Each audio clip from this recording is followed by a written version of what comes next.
Hello, j'espère que vous allez bien. Je vous reprends dans ce vlog. J'ai un peu rien à vous dire. Cette semaine, j'ai pratiquement, pas fait grand chose à part aller en cours. Je ne lis rien du tout pour le moment. J'aimerais bien commencer le tome 3 de la Cité de laiton en anglais bientôt. En fait, j'ai envie de le lire, mais je l'ai juste pas commencé. Le tome 17 de My Hero Academia que j'ai très envie de lire, donc ça, je pense que j'aimerais bien lire aujourd'hui. Je vous reprends que maintenant aussi, puisque avant-hier, je suis allée faire ma 3e dose de vaccin et du coup, hier, j'étais KO, vraiment. Comme ma 2e dose en fait, j'étais hyper fatiguée et courbaturée de partout. Je ne pouvais pas sortir du lit. Du coup, ce que j'ai fait aujourd'hui, c'est que j'ai joué aux Sims. Oui, je suis trop contente, vraiment. J'aime trop.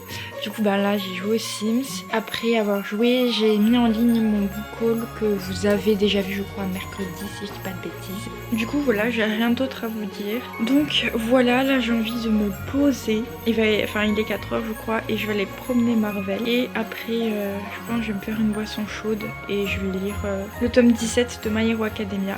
Ah oui, je vous ai pas dit. Demain, avec toute ma famille, du coup, ma soeur, mon père et ma mère, on va au cinéma et on va voir Spider-Man. Vraiment, je suis trop contente, j'attends ce moment depuis une éternité. Du coup, voilà, j'attends ça avec impatience. C'est horrible, une grande angoisse pour moi de regarder les stories Instagram en ce moment parce que tout le monde du coup va le voir au cinéma depuis sa sortie. Je voulais y aller à sa sortie, mais comme j'ai eu le vaccin, tout ça, on n'y est pas allé et puis on a fait autre chose. Et du coup, comme on y va tous ensemble, notre créneau c'était samedi. Bon je vais vous laisser du coup.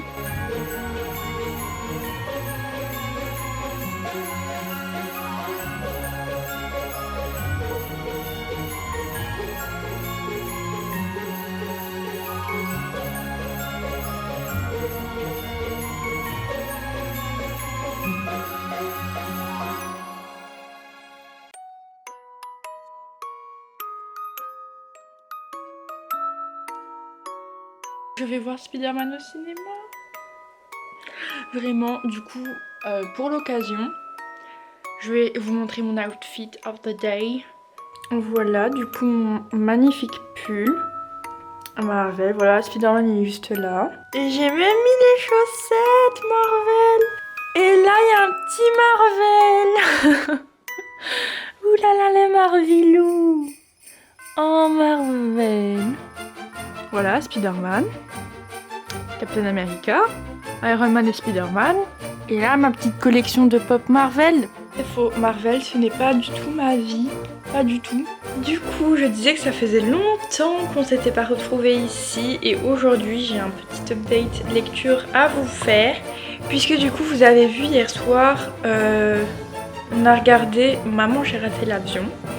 Qui est un classique et une tradition à regarder en décembre. Et du coup, en même temps que je regardais le film, j'ai lu le tome 29 et 30 de Fairy Tail. Je suis trop contente parce que j'aime trop Fairy Tail et j'avais l'impression que ça faisait longtemps que j'étais sur le même arc, donc c'est l'île de Tenro. Ah ça y est, j'ai fini l'arc île de Tenro. Je suis trop contente parce que du coup j'ai vu la couverture du prochain tome.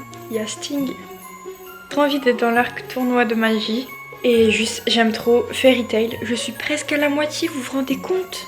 30 tomes sur 63. Et je me dis qu'aujourd'hui j'aimerais bien commencer, c'est je crois The Empire of Gold.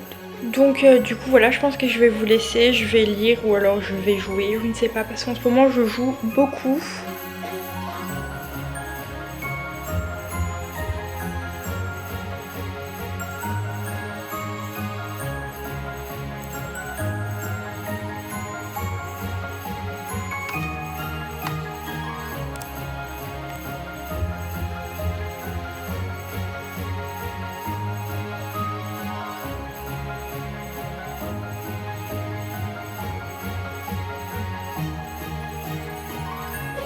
hello, on se retrouve dans ce vlog. Ça fait un petit moment que je vous ai abandonné parce que du coup je suis en train de faire mon stage et du coup j'ai pas beaucoup le temps de filmer. Du coup je vous ai posé une question, enfin je vous ai demandé de me poser des questions si vous en avez sur Instagram et vous avez posé pas mal de questions, donc du coup je vais y répondre maintenant. Donc première question de Louf de Salem: as-tu été convaincue par les romances de Noël ou ce n'est définitivement pas ton genre?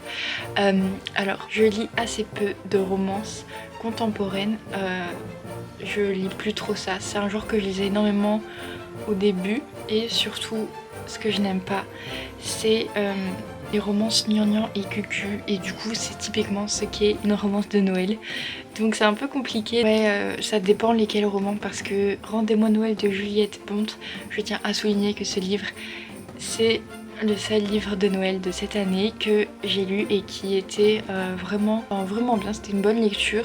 C'est le seul roman de Noël que je peux vous recommander parce que les autres c'était pas du tout mon genre de lecture et donc j'ai pas trop apprécié. Mais du coup ouais, c'est pas trop mon genre, mais je suis pas non plus fermée dans le sens où je pense que ça peut être sympa de lire un roman de Noël pendant la période de décembre une fois dans l'année. Ça va pas me tuer et puis c'est vraiment le genre de lecture qui se lit hyper rapidement. Et du coup voilà, c'est hyper agréable quand même parce que ça se lit très très vite. Ensuite Margot qui me demande ça lui fait quel âge à Marvel. Marvel est pas là, du coup je vais pouvoir vous montrer. Mais Marvel il a eu 1 an le 13 novembre.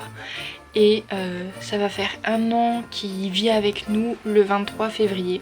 Donc il a 1 an, mais ça fait pas encore 1 an qu'on l'a. Ensuite Margot qui me demande qu'est-ce que tu as demandé au Père Noël. Eh bien écoutez, c'est toujours compliqué pour moi les listes de Noël parce que je ne sais jamais quoi mettre dedans. Vu que à chaque fois, toute l'année, je me restreins pas, ou je me dis pas ça, je vais pas l'acheter maintenant, je me le garde pour Noël et tout. Je suis pas quelqu'un qui se restreint au fil de l'année. Et donc du coup, dès que j'ai envie de quelque chose, je me l'achète et voilà. Donc du coup, les listes de Noël, j'en fais pratiquement jamais. Juste des fois, je fais des wishlists Amazon le long de l'année. Je les mets souvent à jour et des fois quand on me demande, je donne la wishlist Amazon. Mais sinon, je n'ai rien demandé en particulier, je fais confiance au Père Noël. Ensuite, il y a ma soeur et ma cousine qui m'ont envoyé des messages et donc du coup ma soeur me demande comment se passe ton stage. Eh bien écoutez, mon stage se passe très très bien. J'aime vraiment l'équipe et j'aime beaucoup ce que je fais parce que du coup je fais ce que j'aime, du montage et du motion design, l'utilisation d'After Effects. Et donc pour moi ça se passe très très bien. Là au moment où je tourne le clip, il me reste 1 jour de stage demain. Ensuite ma cousine me demande où fais-tu ton stage. Je le fais dans une agence de communication, c'est à Le Fleuve. Ils font des vidéos, des photos, tout ça. Et du coup pendant la période de stage je me suis occupée de faire du motion design, et du motion design par exemple c'est de l'animation de logo. Ma soeur qui me demande arrives-tu à lire en même temps que ton stage. Eh bien écoutez, je n'arrive absolument pas à lire, je n'ai pas lu un mot depuis que je suis en stage et pourtant c'est pas faute d'avoir envie. À chaque fois je me dis j'ai envie de prendre un petit manga et le lire en rentrant le soir, mais j'arrive pas en fait parce que je rentre, je suis épuisée et du coup je me mets dans mon lit et en fait je finis la journée en regardant des vlogmas. Donc voilà. Ma soeur me demande toujours quel est le livre qui t'a marqué pendant l'année 2021. Alors je pense que j'en aurai 3. Je dirais le dernier tome de Akotar qui était trop bien. Je dirais aussi Crescent City, juste trop bien. Si vous avez jamais lu de roman de Sarah Dimas, je vous les recommande énormément, même si c'est une auteure qui peut être problématique. J'adore ce roman. Et puis je dirais le manga My Hero Academia et l'anime qui va avec, du coup cela va sans dire. Vraiment c'est mes découvertes de cette année 2021 et je suis trop heureuse de les avoir découvertes parce que vraiment ça a changé mon année, ça fait trop du bien vraiment. Ma cousine qui me demande si tu devrais choisir un seul livre à sauver, ce serait lequel? Je pense que ce serait Crescent City parce que déjà j'ai l'édition hardback de chez De Saxus et du coup elle est trop belle, et juste Crescent City, je pense que je sais pas si c'est mon livre préféré de tous les temps parce que quand même il y a Akotar et Six of Crows dans la compétition, donc voilà, c'est du lourd, mais Crescent City, ouais, je regarde là-haut parce qu'il y a mes bibliothèques, mais ouais, Crescent City, juste. Ma cousine me demande des livres à conseiller pour débuter une lecture. j'ai pas la suite de la phrase, mais je connais ma cousine et je sais que elle lit principalement de la romance. Elle a lu After. Et si tu veux une lecture, et ben je te conseille la saga Off Campus et commence avec The Deal parce que même ma soeur elle a lu, elle a trop aimé. Ensuite j'ai Lia de Arbre des mots qui me demande quel est ton budget livre par mois. Alors mon budget livre par mois en fait c'est surtout Vinted. Ça peut varier en fait en fonction des mois que je vends sur Vinted. Je récupère l'argent sur mon compte et du coup voilà je dépense avec ça. Tout ce qui est Vinted argent de poche, je m'en sers pour ce qui est livre. Donc ouais, j'ai pas de budget fixe parce que du coup ça peut varier selon mes ventes sur Vinted. Je sais pas, on va dire que ça peut tourner autour des 50 voire plus. Ensuite elle me demande quel est ton livre favori de tous les temps. Alors c'est trop dur de choisir qu'un seul livre favori de tous les temps, mais comme je le dis depuis tout à l'heure, je pense que c'est Six of Crows, Akotar et Crush and City que genre j'aime juste de tous les temps. En manga je mettrai aussi My Hero Academia. Ensuite elle me demande as-tu envie d'écrire un roman? Alors du coup il faut savoir que je suis quelqu'un qui a énormément écrit quand j'étais plus jeune. Enfin non pas que je suis vieille, mais là, quand j'étais plus petite j'écrivais énormément. Des fois ça m'arrivait, Margot en est témoin d'ailleurs, d'avoir fait un rêve une fois et je me suis dit waouh ça serait trop un super bon livre et tout. Et je me souviens qu'avec Margot on avait commencé à trouver les noms de mes personnages et tout ça et c'était trop fun. Non en fait le truc c'est que j'aime beaucoup écrire et que j'ai plein d'idées, que je suis incapable de mettre un point final à une histoire. Je peux pas en fait. Pour moi les personnages ils continuent à vivre tout le temps et du coup je pourrais jamais mettre un point final à une histoire. Je veux que ça se finisse jamais en fait. Je pense que ce serait impossible pour moi d'écrire un roman. Je pense que j'en ai envie mais je pense que j'ai pas je sais pas la fibre ou je sais pas j'ai pas. Et ensuite Elisa de Elisa and the Books qui me demande est-ce que tu as des projets pour 2022 et si oui lesquels? Alors déjà pour 2022 j'ai pas de projet en particulier. Continuer à faire vivre mon compte Instagram et ma chaîne YouTube parce que je vais finir ma 3e année à la fac.